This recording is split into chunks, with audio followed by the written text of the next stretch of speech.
everyone. Today we have our another new episode, and we will discuss on the breaking the political paradigm. We have our world famous speaker, Mr. Tom Rose, and Mr. Jason. Mr. Tom, what you want to discuss? And we are very excited. You are visiting South Asia, so hopefully the audience of India and audience of Bangladesh, they can meet with you. Already we are discussing with some largest universities, some government agency and largest corporation in South Asia.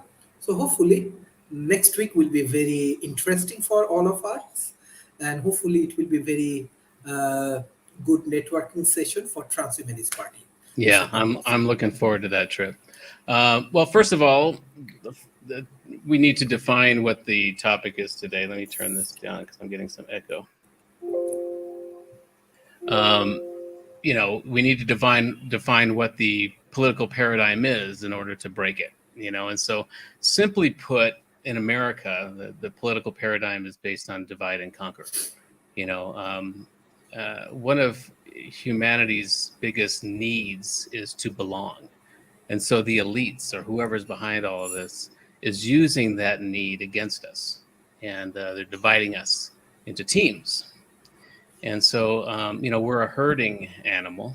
And and many people think that the two parties are strong. And that's why we have this divide in the country. But the truth is that the parties are very weak. And that's why they use wedge issues and culture wars, to divide us. Because instead of bold ideas that can unite us. And so that's what I wanted to talk about, and ways that we can break this paradigm, this divisive tactic that's used. And there's a whole types of all kinds of methods that we can use to really break this down.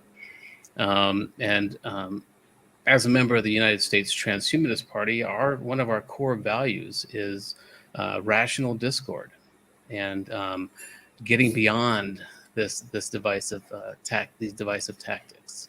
And so we'll talk about that a bit today.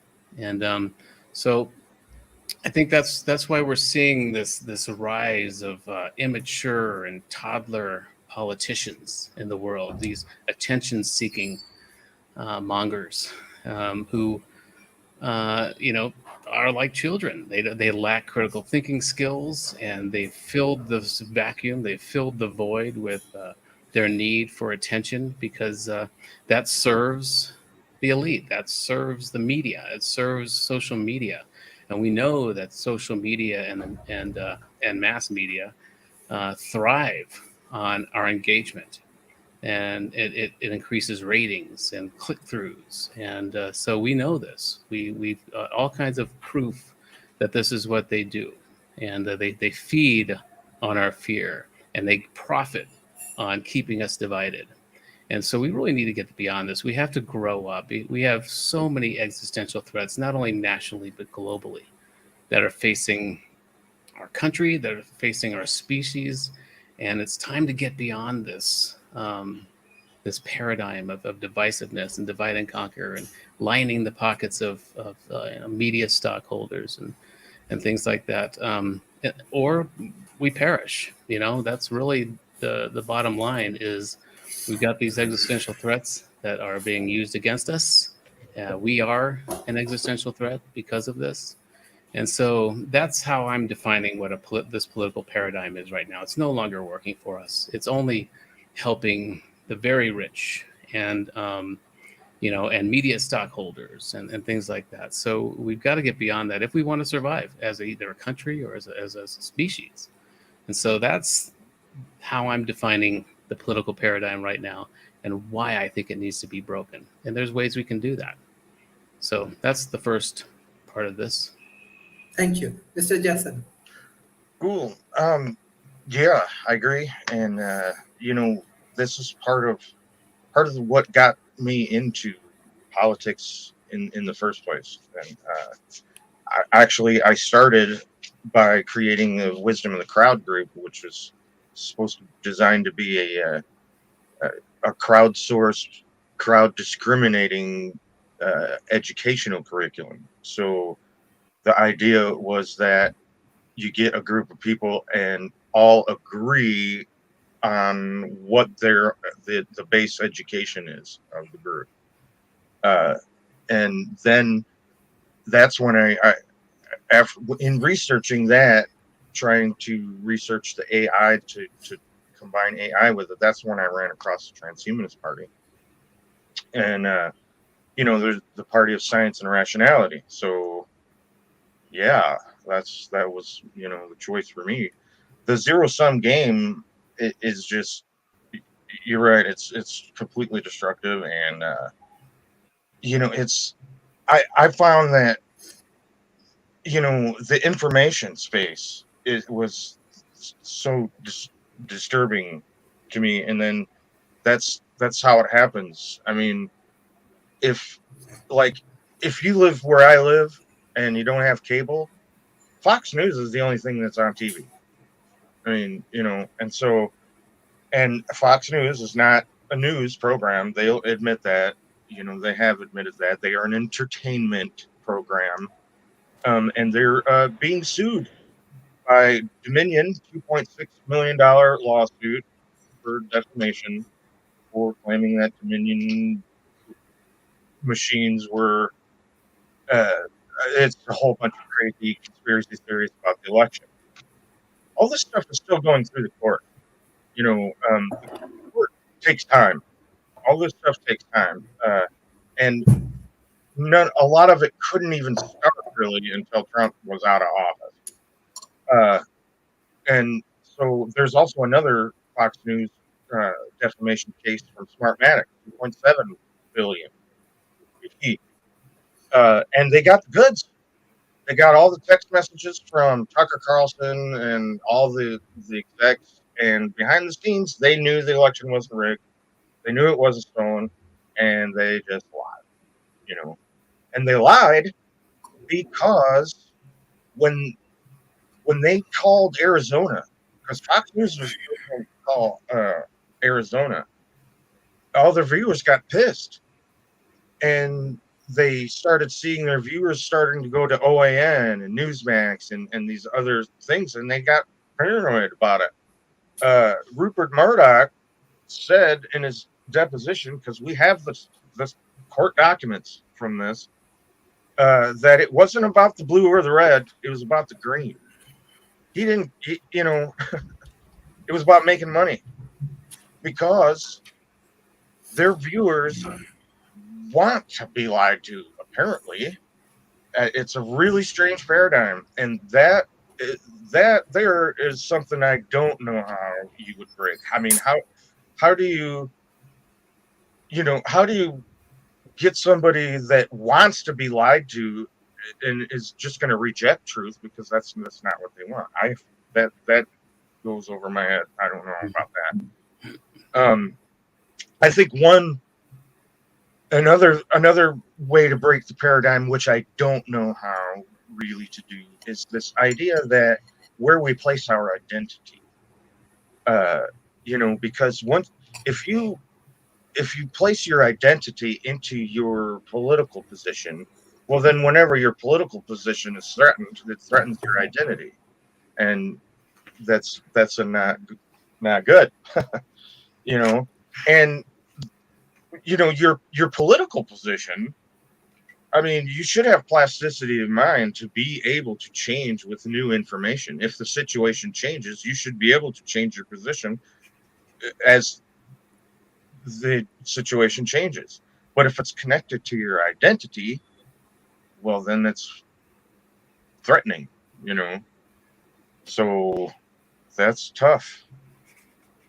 I can pass it back whenever, Tom, there's time. when we're discussing about breaking the political paradigm, do you think that we need a open society for this, or in this complex environment, you can breaking the paradigm, or what do you think? Yeah, just as Jason said, it's a tough one. It's we have confirmation biases, and they're embedded. And our brains have evolved for two primary goals: to gather resources and to identify threats. And that's how we survived and became the top of the food chain on this planet. And so we're still in that place. But Maslow has his pyramid of toward self-actualization, and right above security and food is the need to belong. That's a very necessary thing that people need to have. They need to feel like they belong somewhere. Again, we're a herding animal, and so even if you don't agree, like there's people that are starting to understand, who are MAGA people maybe, that are starting to see how they were lied to, but they won't leave their tribe. They won't leave that group, because the repercussions of leaving that group and waking up would be detrimental. So we not only need to belong, but even when we wake up like out of a cult, the rest of the cult members will be a threat to you. And so it's really important too, now that many people are starting to understand what's been happening and how they were being lied to, is not to use it as an opportunity to bash them. See, I told you so. None of that stuff works, because they will just retreat back into their need to belong to something. And and that's what I think is happening. I think they're using this very valuable trait that we have of wanting to belong and against us. They're using our better angels against us, and that's kind of a narcissistic move too. They find people who are easily manipulated, and and so it's a very tough thing to break. I don't know how to do it necessarily, other than just to be an example and give people a third option, door number 3. And that's why for the USTP and this next campaign that's coming up, I'm going to promote the idea of, instead of having debates where we are divisive and just slinging sound bites at one another, we come together and do roundtables. We bring our passion planks of our platform together, and we discuss, so that the electorate's public can see how these people really work together, not just standing up on a stage seeking attention and looking for the good soundbite to get media coverage. We need to see adults in the room. We need to see how people will work together once they get into power. And so that's one thing I'm going to be pushing for our nomination campaign process. And because we really need to have rational discord. We've got some serious issues. We don't have time to waste on, toddler politicians looking for attention. And, I always go to the adage that, those who need the most love and understanding usually express that need in the most repulsive ways. And we see that all over the place in the political realm. And so I try to get into a space where, well, we should probably understand this guy had a very, terrible childhood, and you try to get into that space of understanding why somebody is a malignant narcissist or needs attention so much. But at some point you got to grow up. And now it's at the point where, we can't waste time anymore on being in that space of unconditional love or caring for these people. We can have that, but we also need to ignore them and get to work on what really needs to happen here. And that's why another thing what attracted me to the USTP is there is a core ideal of rational discord, coming together and working together and not getting involved in all these wedge issues and cultural wars, and just really focusing on what's important, what our children and our children's children will have to deal with, everything from sentient rights for AI to, super longevity and all these things that are going to be very important for people going forward. These science fiction ideas are no longer science fiction. These are becoming a reality. And so I'm coming out of the place of just trying to understand and unconditionally love these people, and saying, okay, it's enough already. At some point, they've got to grow up. We can't waste time on, giving them attention. We got to just focus on what needs to happen. And even the people that are sycophants of these people, they can't be. They need to be ignored now too, because we got too much work to do. We got so many things we need to be focusing on if we want to survive as a country, if we want to survive as a species. We can't waste time on these toddler politicians anymore. And and because again, the whole system is designed to divide and conquer us. I see the Republicans and the Democrats are a two-headed snake. No offense to snakes, mind you, but and they feed on our fear, and they feed on our divisiveness and wedge issues and things. Because that's how they make money. That's how they raise funds for their campaigns. That's how they get clicks and higher ratings. It's all depending on keeping us divided, and we got to move beyond that, or we got to pack it in, throw in the towel. Because if we can't change this, if we can't try to get beyond our confirmation bias, to get beyond our, all the issues that we're seeing that we have, we might as well just throw in the towel. So this is my last dish effort.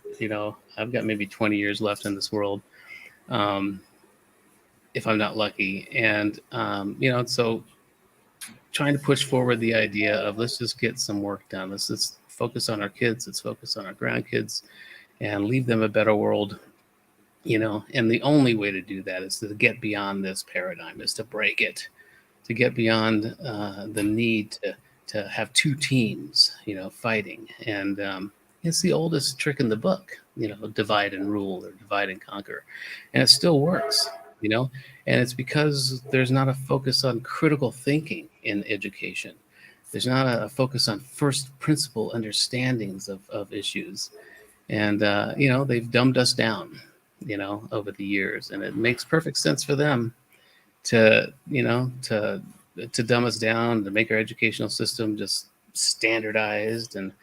But we if we're going to get beyond this, we've got to break this. We've got to be iconoclastic. We've got to make bold moves and ignore these toddlers and get to work on some serious issues.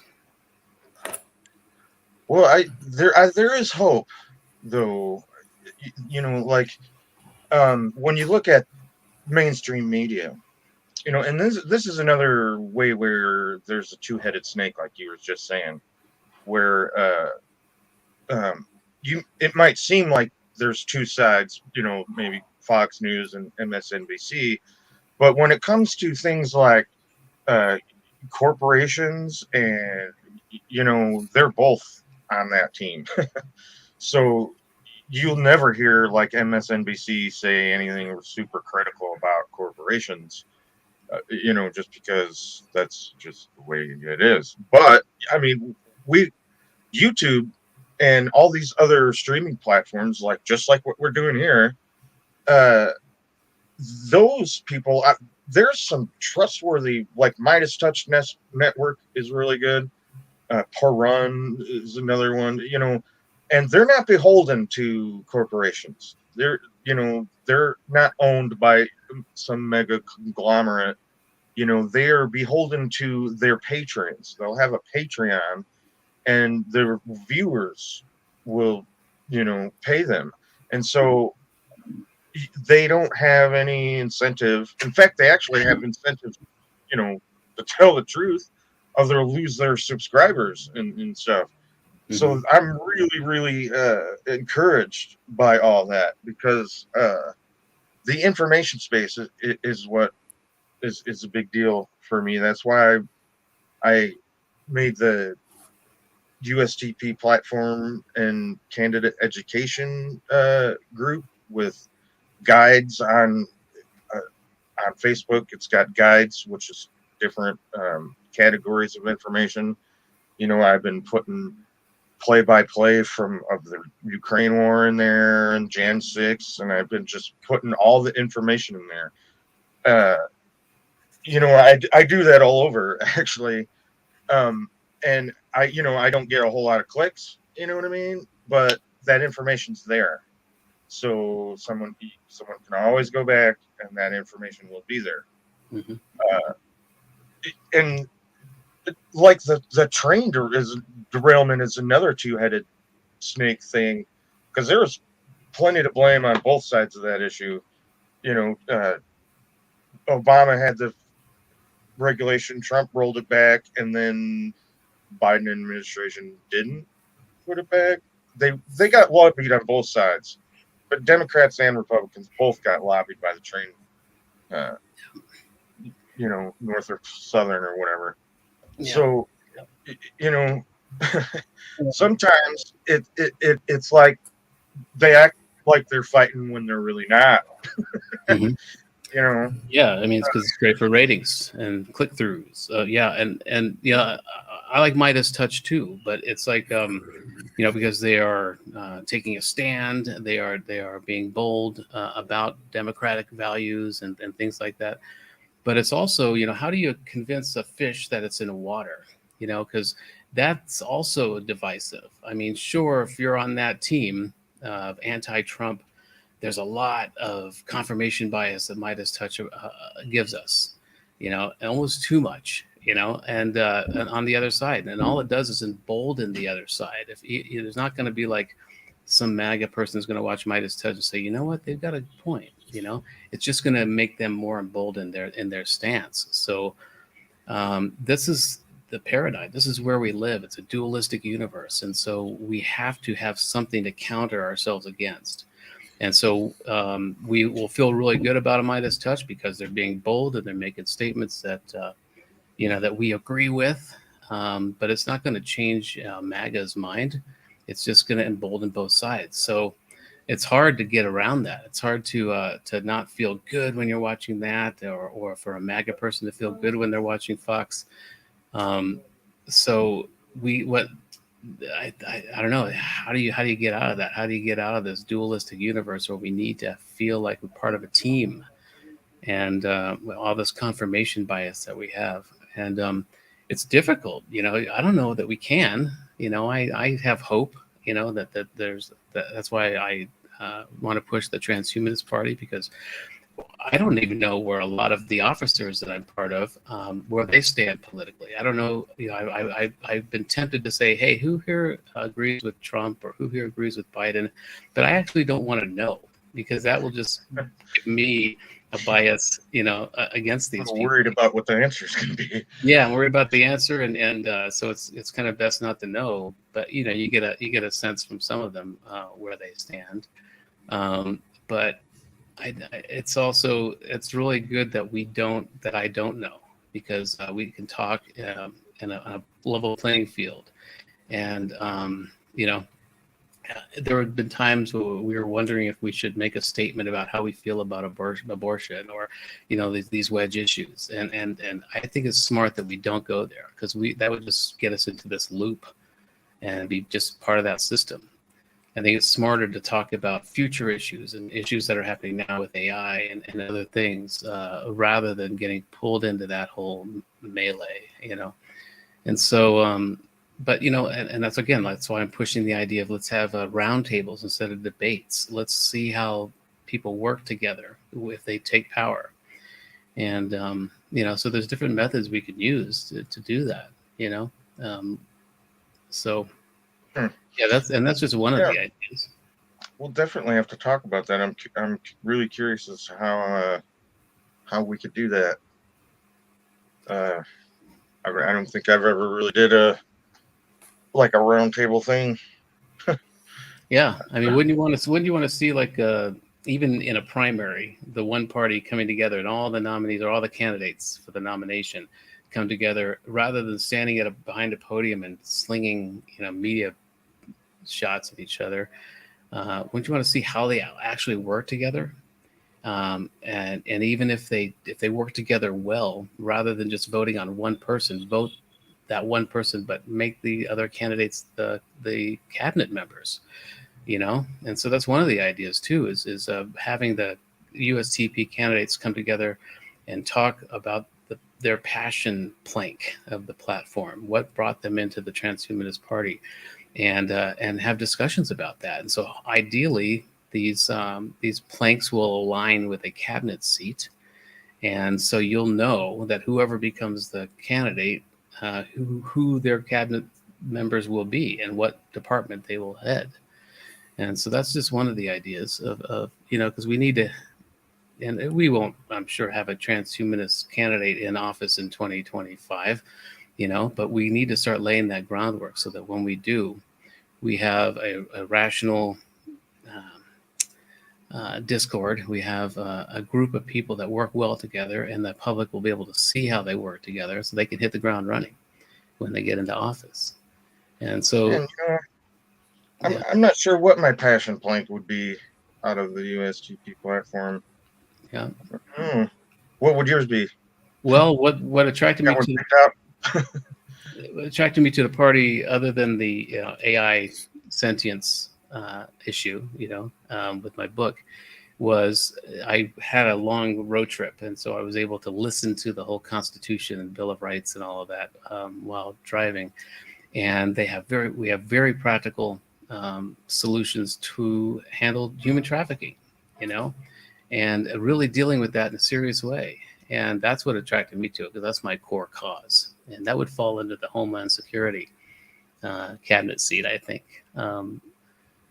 So anyway, so I'm sure whoever brought people into this, why they identify as transhuman, there's got to be some cabinet seat that resonates with that. But also, we need a whole new cabinet seat. We need a singularity secretary. We need a department that's in charge of handling the coming technological singularity and all the issues that will entail. There's nobody in either of the two parties discussing this in a serious way. How are we going to deal with that? And so I'm also going to propose that we have a whole new cabinet seat focused on these issues. And the other two parties are just old paradigm. They're like okay, boomer paradigm. They're like or older, and their analog solutions no longer apply. We need to focus on what digital natives, younger people, this massive population, more massive than the boomers were, what they're needing, and what they see. We need to, I'm a Generation X, so I'm straddling, had an analog childhood and a digital adulthood. So I'm the middle child of civilization here, and very small group of people, Gen X. And so, as the middle children, you learn how to be a mediator. You learn how to understand the older sibling of the boomers and the younger siblings of the millennials, and be a good mediator for them. But it's really time to hear and listen in on what these young people need. I see a hive mind emerging in them. When they're on their phones, as maddening as it can be at the dinner table, if you look closely at what they're doing, they are tapping into networks of hundreds of people. There's this hive mind that is evolving that we need to foster. We're going to need to have a group mind approach to a lot of these existential threats if we hope to survive as a species. So that's one thing I'm seeing, and we just really need to listen in, because my analog childhood and boomers' analog lives, the solutions don't count anymore. They don't matter.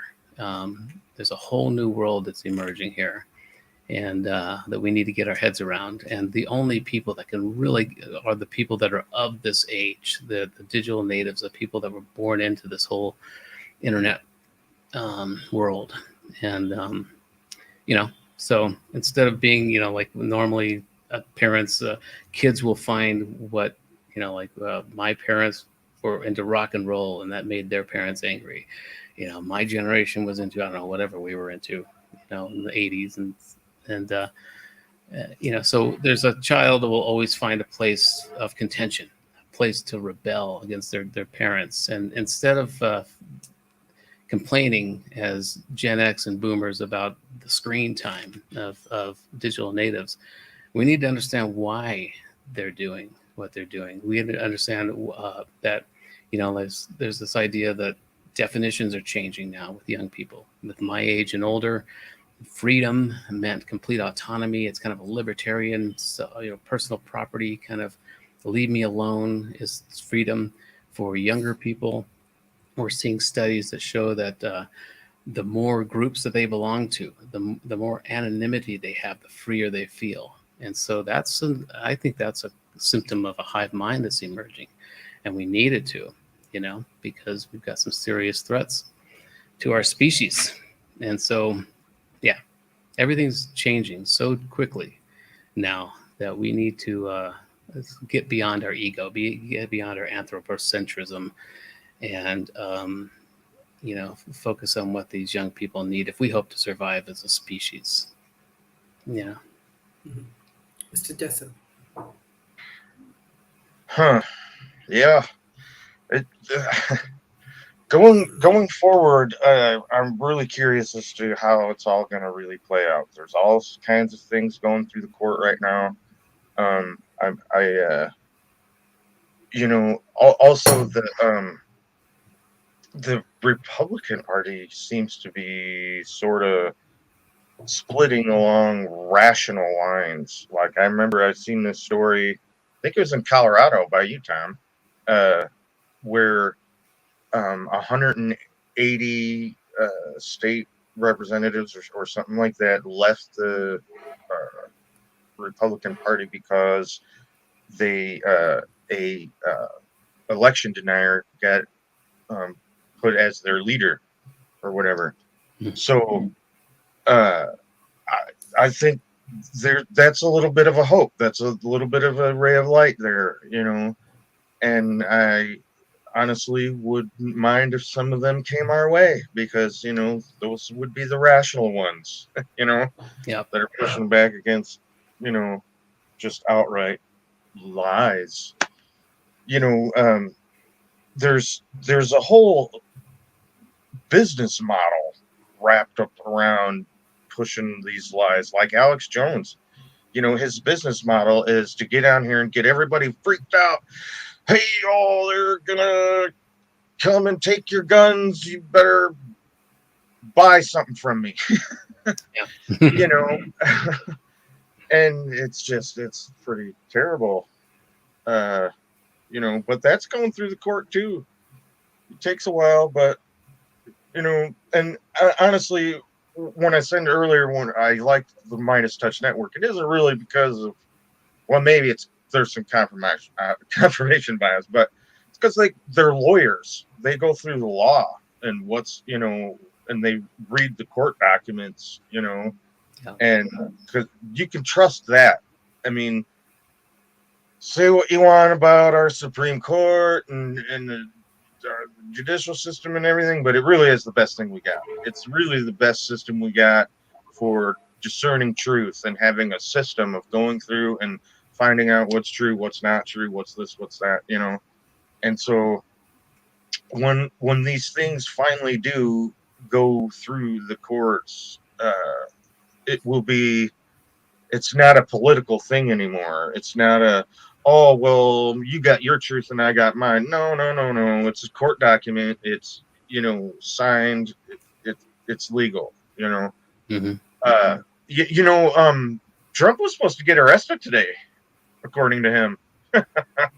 He I think tweeted it's out Monday or Wednesday is normally the. Oh, yeah. Yeah. He tweeted out Saturday that they was going to arrest him today. I don't know if that's happening or not. There really isn't any actual court evidence for that's going to happen. It pretty much is really only Donald Trump saying it at this point. But I've been following along, and there really isn't much more steps to go before he can be indicted. I mean, there's a process. They will start with the lower people and work your way up. And so there's no more process left. The last it's the Alvin Bragg case, which is the Stormy Daniels hush money thing, which Michael Cohen has already went to jail and is already out of jail already over. And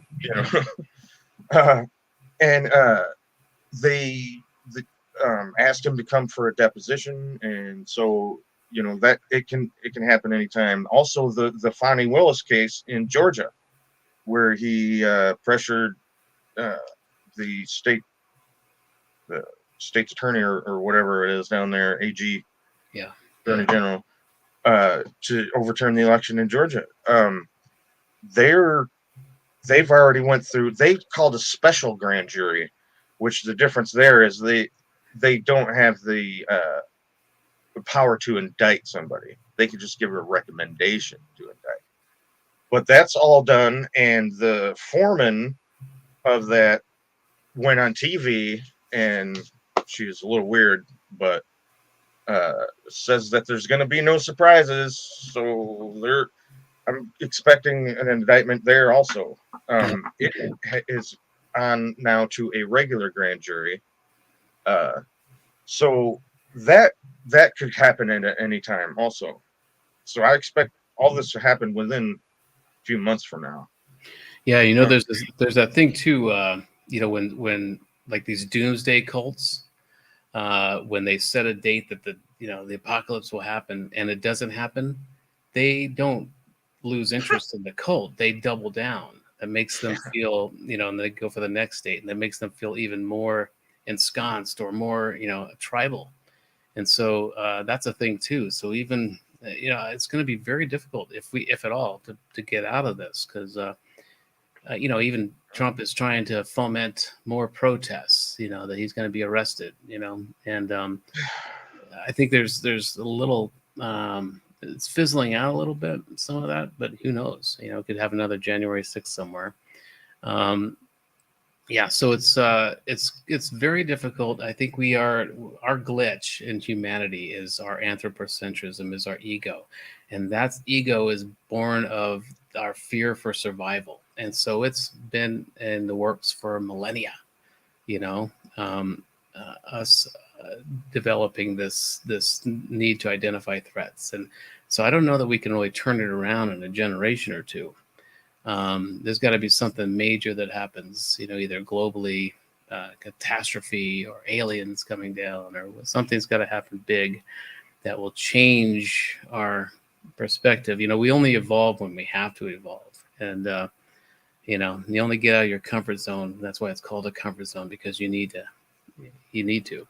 And so it's really difficult. It's like that idea of, how do you convince a fish that it's in water? The only way to do that is to take it out of water, and we're the same way. How do we convince ourselves that we are being divided and conquered, and we're choosing teams, and even like we were just talking about how the Midas touches, they're great, they're bold, and they're making good points for the Democrats, but it also, it's not going to change any MAGA's mind, and it's just more of the same. And so what's door number 3? How do we get out of this?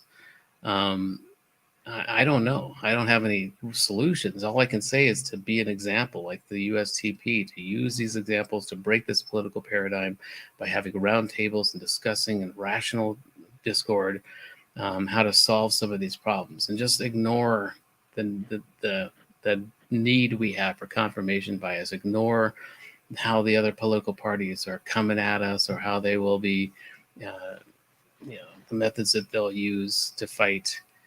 We just at this point, we have to ignore the toddlers in the room and get to work. And I hopefully, just by being an example of getting things done, and being rational, that will turn the tide. I don't know. We may be past the Rubicon. We may be past the point of no return, to save ourselves, because this ego, that we have, is this like a recursive program. It just feeds on itself, and how do you get somebody to not invest their identity into their political position? that's the thing. It's also part of it is, I think, understanding it in myself. I try to, okay, what am I doing that's like this? Because you have to really recognize the problem in yourself first before you can, stop projecting it onto everybody else. And so the big part of it is introspection. What am I getting out of being on this team as opposed to the other team? How do I get beyond this? And then just kind of get into this melee, melees of, this lacuna of time where, you kind of, right now in my head, I'm feeling kind of in a limbo. I don't know where to go, what to do with my life, and so I'm trying different things to see what clicks. I'm going to India next week, and maybe that'll stir something up in me, just like it did when I went to Africa a couple of years ago. that just got me reinvigorated with like I was when I was 19. So I'm trying different things to get out of this funk, to get out of this apathy that I've got. It's a few reasons for that, but it's important to spend our time here, what time I have left, being engaged and not just pulling back. And so that's kind of where I'm at. Is I'm trying to find a way to be more engaged in the world and being introspective and being self-critical to an extent, to find some value in what time I have left, and again being introspective, making sure that I'm not projecting myself onto other people. That's a tough one. It is tough because I mean, all those logical fallacies and biases and everything, everybody has them, even us, and even being smart, even being able to like you could have them all memorized, man. You know what every logical fallacy is, and still do it. Yep.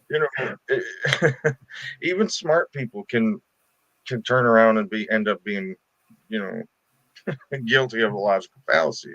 Yeah. Because it's, same with conspiracy theories. On average, pretty much everybody you talk to will believe in at least one of them. Yeah. Some are true. Maybe. But maybe we should get into that one of these days. Yeah. There's some interesting stuff. Well, yeah, our brains are designed for patterns, or finding breaks in patterns, and so if something doesn't make sense, we create a pattern to help it make sense. Yeah. Anyway. Mm-hmm. Yeah. Yeah. As far as breaking the paradigm, there's a interesting thing called Country First that was started by Adam Kinzinger of Illinois. If you remember Adam, he was on the January 6th committee. He was a Republican from my district. That's right. But him and Liz Cheney was the only other Republicans. Mm-hmm. And I don't think he got primared, but I think the way he said it was that he got gerrymandered out, but that might just be what he said, so it sounded better. I don't know. There was no way. I mean, because Republicans weren't gonna elect him just because he went against Trump. He went with the truth and not the lie. And but he started this thing called Country First, and it's got all kinds of Democrats and Republicans in there, and it's pretty cool. I mean, it says Country First, but I don't think it's not really like populist like that. Mm-hmm. Meaning like, when the MAGA folks will say America first, that's not what. Right. So I thought that was a good project.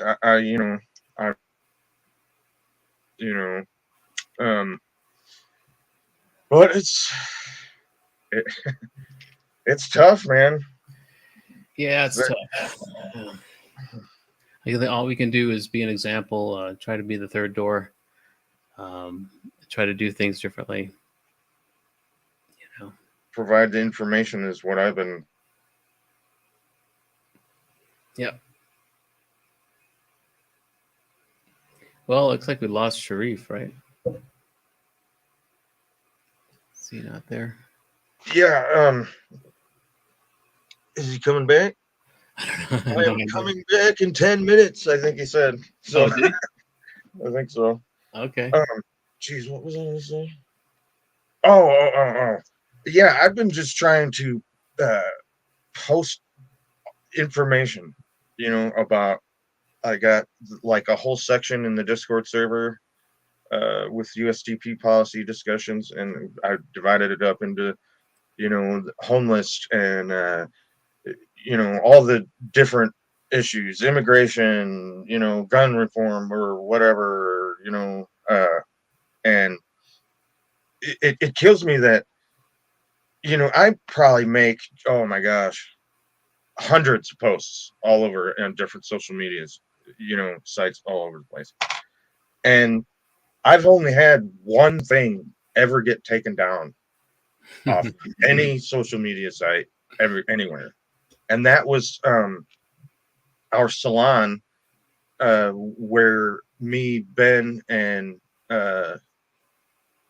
Zach, our officer salon, where we got announced as becoming officers. That's the only thing that's ever been taken down, and I think that was because of, I don't know, whatever that COVID stuff that Zach was talking about. He was debunking something, and it got twisted. I don't know about that, but that's, I'm just saying that there's this big thing, cancel culture, and everybody's trying to censor, and I have not seen none of that. And with the amount of stuff that I post, if there was really some kind of cancel thingy going on, I'd have been, I'd have had something canceled. Right?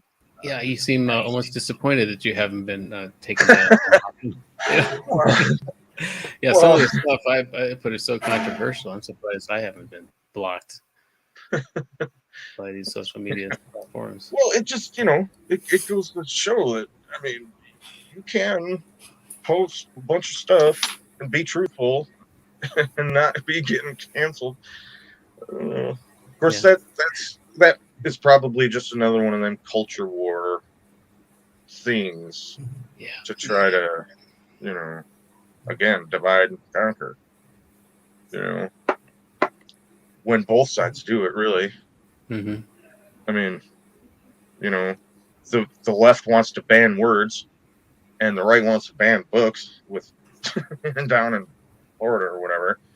I mean, that's one thing where we are actually kind of breaking the paradigm a little bit. We don't ban words. Mm-hmm. I'm the admin of a lot of our groups, and like the Discord server, blah blah blah. And there's like admin editing thingies you can put in there to say no one can say the F word, and then like on Discord, if you try to type the F word in there and hit enter, no, it won't even let you. Nope. So I mean, we could be banning words all over the place if we wanted to, but we don't. Mm-hmm. Because like George Carlin said, it's not the words themselves in themselves that are bad. Mm-hmm. It is the context in which you use them. So that's one good thing I think we do. Yeah. Although there has people saying the F word more. Whatever. We're not, so snowflake that it's not, destroyed by the F word. It's okay. So what's up, Sharif? Yes. You came back? Yeah. Mr. Tom, do you think that transhumanist party can solve this divide and rule issues? Well, I'm not sure, because even transhumanism there's people that have a bias against it, and it's hard to break out of that. People assume transhumanists have a dark agenda. We want to fuse with technology and move toward post-humanism, and so it's a tough place to be. Although it's if you look closer at what we're doing, and again. Transhumanism is just a framework around what humans already are. We are our technology. Without technology like clothing or shelter or weapons, and we naked apes would be gone within a generation, right? And so transhumanism is just really not ignoring the fact that we are our technology. And if most of the trolls that come on or have this genre of presenting transhumanism as having a dark agenda, they're probably wearing glasses and they're using technology to complain. If you wear glasses, if you use a Post-it note, you are a transhumanist by definition, because you are using technology, an extended mind of yourself to be. And so I think so really transhumanism is just a framework around what we already are. And but it's a little hyper version of it, because we are a lot of transhumanists want to fuse with AI. They want super longevity. They want to upload their consciousness into computers, and this is kind of just a natural progression of where humans are going anyway. But by putting a frame around it like transhumanism, so that's why it's going to be tough to get a lot of these people that already have a confirmation bias against transhumanism to join the party or to be part of it. But if you look closer at, because there's as many transhumanists as there are humans that identify as transhuman. I'm not interested in super longevity. In my opinion, the longer we're here, the more damage we do. I don't want to upload my consciousness to a to a hard drive, because I feel like that would be locking me into this dimension. I think there's other dimensions to explore as an awareness. So what pulled me into it was the fight against child exploitation and human trafficking, the need to understand how to ascribe personhood to sentient AI at some point, if it ever happens. We need to have those questions answered now. We need to work towards policies about that now. It's a kind of a Pascal's wager. I like to assume that AI will achieve sentience or sapience, because it's better to be prepared for that than not, and so that's what drew me to it, was AI rights and sentient rights, and the real practical approaches to solving and fighting child exploitation and human trafficking. That's the only thing that drew me to it. I'm not interested in the other things necessarily. And again, there's people are brought into it for different reasons. Some people want to someday have elective surgery to get bionic arms and be stronger. Some people just want to live longer or have a better quality of life through technology and medicine. And so, again, there's as many versions of transhumanism as there are humans that identify as transhumanists. And I think that's the critical thinking. That's the first principal argument for transhumanism, is you got to get beyond the negative association or stereotype of what this is. And those are the people that are so certain that what transhumanism is, are the people that are most afraid of anything unknown. That's my belief, is those who are most certain about anything are the most frightened about things. They need to control things. And so, yeah. So that reminds me of when I first seen the transhumanist party, and that whole trans thing that everybody's that never occurred to me whatsoever. I mean, I had no negative reaction to the word transhumanist or anything like that. With that prefix. Yeah, that never occurred to me in the slightest. When I looked at it, I was like, oh, a political party based on humanism? Sweet. Could a political people acting like humans to each other? Okay, this will work. Oh, and rational thinking? Sweet, yes. Sign me up. It didn't occur to me about all that other weird stuff. Yeah. Yeah, I've spoken to some very liberal-minded people who kind of shied away from it because of the whole trans thing. So, what do you mean? Yeah, yeah, that's right. It's trans, whatever. But yeah, that prefix has been given a lot of I couldn't believe weight. it. I was in this group, a CE5 group. I was looking into, whether that's a whole real thing and all that. And, so I asked the leader there, I talked to him, and I asked him about coming and doing a salon for the transhumanist party. And he was like, whoa, wait a minute. I don't want to get involved in, that's some dark stuff. And I'm thinking, wait a minute. You're a leader of a group that is teaching people how to talk to aliens, and we're way out, you know? And it threw me. I was like, whoa, wait a minute. Wow. Yeah, that's the thing. I've got a rule that anything we're told to be afraid of or to ridicule, we should look at as a potential ally. It's like aliens. We're told to be afraid of aliens. We're told to be afraid of AI. We're told to be afraid of transhumanism. And so, but you look closer at these things, if AI can solve many, if not most, of our existential threats, aliens could bring us unending energy resources and cure all of our diseases. Transhumanism is creating a better quality of life for people living longer, and so if you look closer at the things we're supposed to be afraid of or we're supposed to ridicule, that's my rule, is that that there's probably a reason to see them as allies, and the elites want us to be afraid of these things because it'll break their whole status quo. It'll break their paradigm of controlling us, and that's why I think people are afraid of AI is partially because we evolved through fear, and we need to identify it as a threat because we're no longer at the top of the intellectual food chain, or won't be for long. Um, and so we're told to be afraid of aliens, because the military industrial complex needs us to be afraid of some new threat.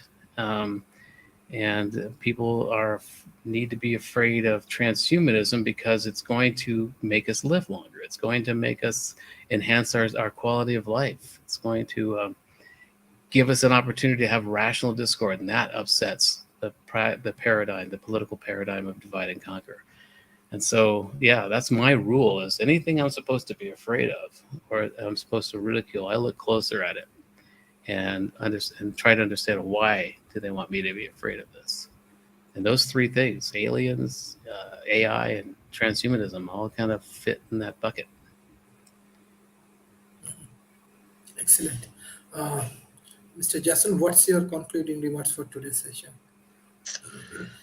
Uh, you and one of the things I wouldn't mind seeing is from the Transhumanist Party, because we're the party of rational discourse, and it being a sort of mediator. And I would love to see us moderate debates between Republicans, Democrats, and Green and Libertarians, and us just be the mediators, between them, and then go through that, and see it from a rational perspective, sort of an outside person looking in on the situation, because I think we can kind of do that because of the fact that, our core values are our rational discourse and, and rational thinking. I think that could maybe move the needle here and there a little on breaking that paradigm. Plus, it would just be, it would be kind of fun, I think, because, everything we see in the media nowadays is usually, there's no real debates that go on anymore. It don't seem like. It's all scripted. It's all theater, and so and people don't ever get out of their echo chambers, out of their, siloed information spaces. So, I think that would be something we could do that would be kind of fun and interesting, because everybody always wants to both sides of the issue when it's not always a both sides issue. And I don't know, would be interesting, but we'll see. Thank you. Mr. Tom? Yes. Yeah, that would be interesting to see a transhumanist candidate in a debate with, and just to be the grown up in the room, to ignore the attacks and just try to look for solutions and be rational. I think that'd be a really good thing. To just ignore the toddlers in the room and just, try to focus on what really needs to go down here. That would be a great way to go. But yeah, we need to break this paradigm. We need to get out of this. I think there is a pendulum that's swinging, not between red and blue, but away from red and blue, and hopefully to orange. People, and sure, there's going to be 2 steps forward, 1 step back kind of thing, and we're going to still be in a place of, where people are going to fight back against any sort of rational thought for a while. But we just got to keep moving forward, and we've got to be rational. We've got to grow up, and we've got to understand that we are our biggest existential threat. Our anthropocentrism, our ego, is really not serving us anymore, which is it's born of fear, and fear served us well for millennia. It got us to where we are, but it's now over serving us. You know, we're now taking our babies to see lions at the zoo. We won. You know, so now let's get beyond that. It's been a relatively short period of time between the cave and the condo, but we're still in that lag time. We're still seeing patterns and threats, and they're looking a lot like conspiracy theories. But if you look closer at any conspiracy theory, it's a loop. It's a loop of a necessary pattern.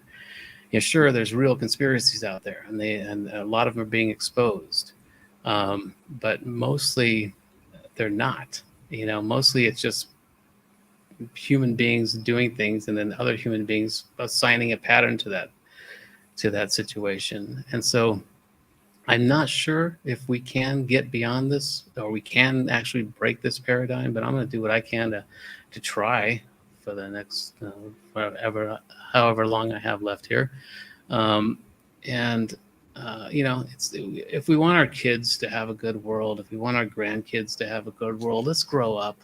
Let's get beyond this divisive bullshit and have rational conversations. Let's solve some problems. Let's not be afraid of AI or aliens or transhumanism, and understand that you know, we've got some serious issues to discuss, and we don't have time for toddler politicians. We don't have time to be divisive and be on one team or the other if we want to survive. We are now at that point. We're at that inflection point where if we don't get this right, we might as well throw in the towel. And that's where we're at as a species. And the planet will be fine. We're not going to save any planet, you know. But anyway, so that's where I'm at. That's what I'm trying to do, is inject some rational thought into this and to help break this political paradigm in some way, in some small manner. And I'm hoping that you will do it too, you know. Thank you. Thank you. This is very interesting dialogue. So hopefully our audience will enjoy. I request all of our audience, please share our content with your government agency, to corporation and academy. And Mr. Tomlos, next week, definitely we're going to meet. We will meet more than 1,000 of entrepreneurs, policymakers, and the government agency, both in India and Bangladesh. And definitely we can spend a very beautiful time, and we can brainstorm together about this breaking political paradigms, and hopefully we can solve the emerging economy problems together. And definitely we need more support from Transhumanist Party. Mr. Jason, if you visit this time, I'm sure you will enjoy this trip, as Mr. Tom is coming. And beside that, any other Transhumanist team members or board of Transhumanist Party want to visit, I'm sure they can come and they can visit, and it will be very interesting. So that is the way we Looking are forward to it. collaborating, we are growing, and that is the way we will solving the complex problem together. Thank you everyone for joining to this session. Thank you. Bye bye and take care.